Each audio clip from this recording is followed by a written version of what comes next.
Menteri Pemuda dan Olahraga Erick Thohir menemui Presiden Prabowo untuk memberikan 3 arahan terkait peningkatan kesejahteraan atlet serta penguatan ekosistem pembinaan olahraga nasional. Erick Thohir menyampaikan bahwa Presiden Prabowo menegaskan pentingnya menjadikan kesejahteraan atlet sebagai prioritas. Presiden Prabowo Subianto menerima Menteri Pemuda dan Olahraga Erick Thohir di Istana Merdeka, Jakarta, pada Selasa 25 November 2025. Dalam pertemuan tersebut, Kepala Negara memberikan 3 arahan terkait peningkatan kesejahteraan atlet serta penguatan ekosistem pembinaan olahraga nasional. Menpora Erick Thohir menyampaikan bahwa Presiden Prabowo menegaskan pentingnya menjadikan kesejahteraan atlet sebagai prioritas. LPDP untuk benar-benar nanti dialokasikan seperti apa. Lalu juga atlet-atlet yang memang berprestasi bisa juga diberi kesempatan tadi apakah masuk menjadi ASN atau TNI Polri. Nanti kita coba karirnya. Tetapi juga Pak Presiden juga sedang mereview nanti untuk bonus SEA Games, Asian Games dan Olimpiade. Saya yang ini angkanya belum boleh karena saya mesti konsultasi dulu dengan Kemenkyu karena ini kan kita mesti bikin rencana besar daripada anggaran negara. Lalu Bapak Presiden juga sudah memutuskan nanti ada payung hukumnya, kita akan fokus di 21 cabang olahraga untuk menuju Olimpiade di mana SEA Games dan Asian Games sebagai bagian sasaran antara.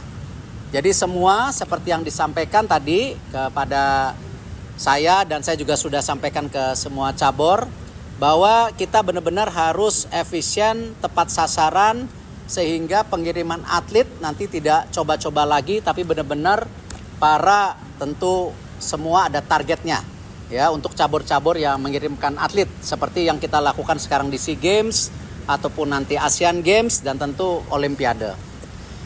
Dan luar biasa Bapak Presiden menginginkan juga atlet ini punya jenjang ya pendidikan dan juga pusat pelatihan yang prima.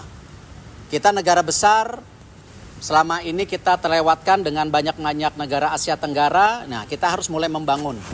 Makanya Bapak Presiden akan membangun pusat olahraga nasional ya dan di dalam situ juga ada akademi untuk olahraganya. Jadi para atlet muda yang usia 12 tahun jangan putus sekolah, tetapi dia diimbangkan dengan edukasi tapi sembari berlatih sampai dengan jenjang-jenjang karir berikutnya ataupun tingkat prestasi berikutnya.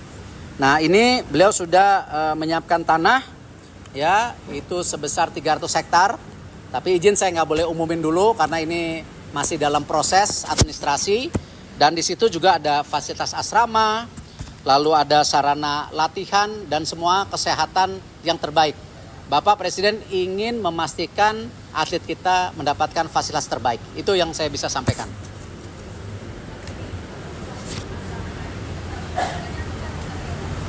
Tadi kan payungnya 21 cabang olahraga. Kalau yang akademi dia kan tentu punya asrama sendiri seperti sekolah unggulan atau Taruna Nusantara atau sekolah Garuda itu seperti itu, tapi ini memang lebih fokus kepada olahraganya nanti gitu. Pak, memang untuk atlet sendiri dalam datanya banyak kan sekarang tuh lulusan apa aja sih Pak dan urgensi dari Pak Presiden memperhatikan hal ini apa Pak? Ya variatif karena kan kita tahu atlet ini pengorbanannya luar biasa, meninggalkan keluarganya, mohon maaf kadang-kadang meninggalkan sekolah. Nah ini yang kita harus pastikan jenjang karir mereka baik sesudah atau saat itu tidak boleh terputus. Salah satunya tadi mengenai program LPDP yang Bapak Presiden ingin luncurkan untuk olahraga.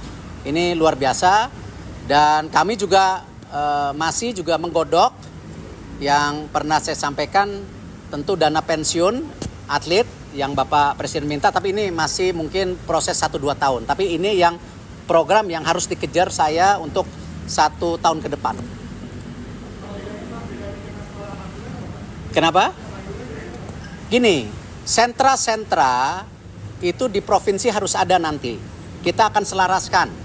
Ya, saya rasa paling tidak Indonesia dengan 38 provinsi ini mesti ada 6 sampai 8 sentra juga, ya, yang memang kita harus dukung atlet-atlet di daerahnya sendiri. Nah, ini yang kita akan sinergikan.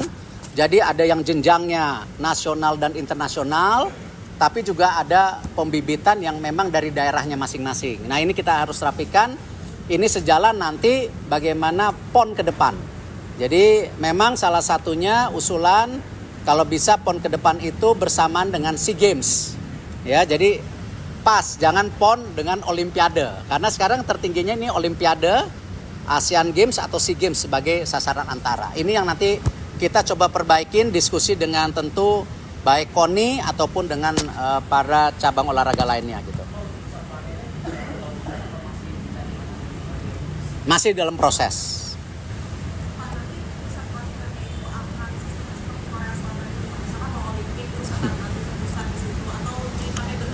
Bapak Presiden menginginkan tentu sebuah sistem pembinaan yang konsisten dan jangka panjang. Kita memang bicara 2028. Tapi kan Olimpiade itu ada 2032, 2036 yang mungkin atletnya masih ya di kelompok umur.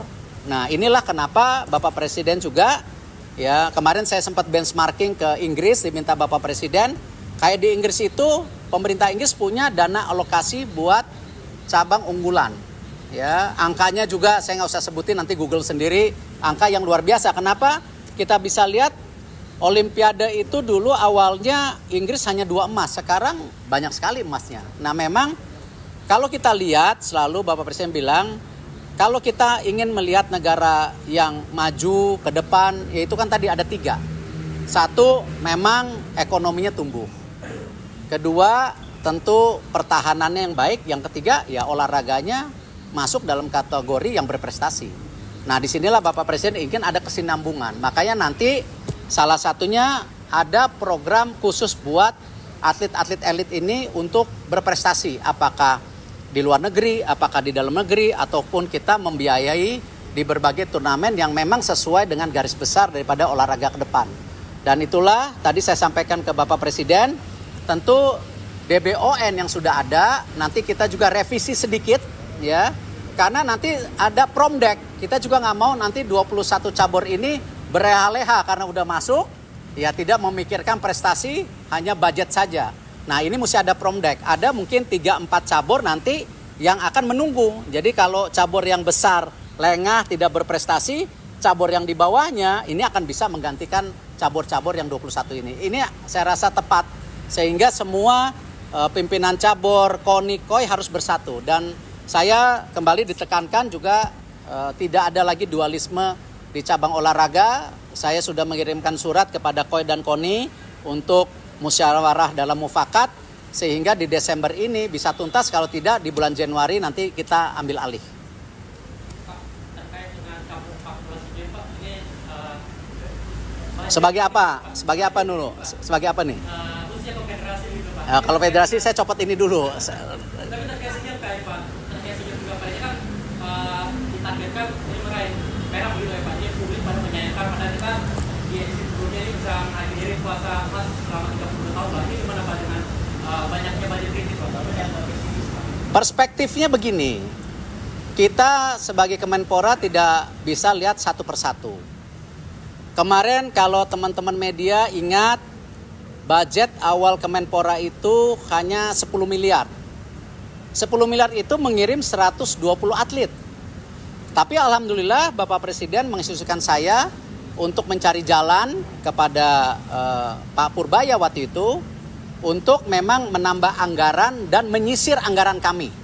Ya, jadi bukan nambah tapi nyisir juga. Nah, alhamdulillah sekarang kan budgetnya sudah mencapai 66 miliar. Artinya kita mencari, menyisir dan menambahkan hampir 56 miliar. Nah, dari 56 miliar ditambah 10, 66 miliar, akhirnya terbentuk kurang lebih kita bisa mengirim hampir 946 atlet. Yaitu kalau kita lihat perbandingkan dengan negara-negara yang ikut SEA Games, kita masih ranking 4. Karena di atas kita ada Thailand 1.800 atlet kalau tidak salah, ada Filipina 1.000 lebih, ya 1.200, lalu ada juga Vietnam dan kita keempat. Nah, targetnya kita memang di ranking 3. Nah, kalau kita lihat prestasi medali emas kita di Kamboja itu kemarin 87 emas. Dan menariknya SEA Games itu tidak ada konsistensi daripada nomornya. Jadi kayak di Thailand ini kita kehilangan hampir 41 emas yang kemarin di Kamboja kita dapat. Akhirnya hari ini kita baru berdasarkan 46 emas.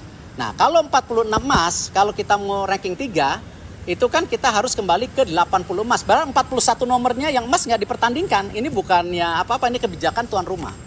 Nah, disitulah kenapa kita melakukan evaluasi bersama cabur-cabur. Ya, apalagi kita sudah berikan leluasa untuk mendukung semua cabur dengan target-target medali tertentu. Ada perunggu, ada perak, ada emas. Ya, ini yang kita kumulatifkan. Kenapa targetnya itu kalau bisa 80 emas. Nah, cabur-cabur bergu hari ini karena ingat tuan rumahnya Thailand. Ya. Ini memang target-target yang tentu kita bisa dapatkan baik di futsal, baik di bola basket atau voli ataupun sepak bola, ya kita harus melihat bukan pesimis karena memang tuan rumah pasti ingin juara sepak bola, ingin juara bola basket dan lain-lainnya. Artinya apa? Angka-angka ini ya memang angka prediksi saat ini. Tapi apakah dari Kemenpora tidak mendukung federasi untuk mengirim atlet terbaiknya dan komposisi terbaik kita sudah lakukan tadi dengan 946 atlet dengan anggaran 66 miliar. Jadi ini kita dorong. Nah, cuman ya kita harus realitas. Tapi kalau ternyata target-targetnya di atas targetnya, alhamdulillah. Tapi ini juga sama cabur-cabur yang targetnya hiperbol, ya, yang mestinya perunggu janjinya emas. Ini juga sebagai evaluasi untuk SEA Games 2027, Asian Games, dan kedepannya Olimpiade. Jadi itu yang saya bisa sampaikan. Jadi saya tidak bicara friksi atau bagian per bagian daripada cabur itu. 2 emas. Maunya 4 gitu kan, ini kan realita karena ada beberapa nomor sekarang seperti pelatih badminton yang kita tahu baik kan sekarang melatih Malaysia, tapi dengan kemarin kita ada harapan pebulu tangkis muda kita juara di Australia, di mana ini kan jadi harapan. Jadi ya itulah dinamika olahraga yang memang cukup kompleks.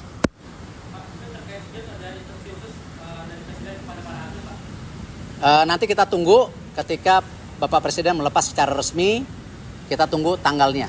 Ya, insya Allah Bapak Presiden akan melepas secara resmi di Istana Merdeka, tapi kita tunggu tanggalnya. Cukup? Kalau enggak, kita minggir, kita lepas ini gitu.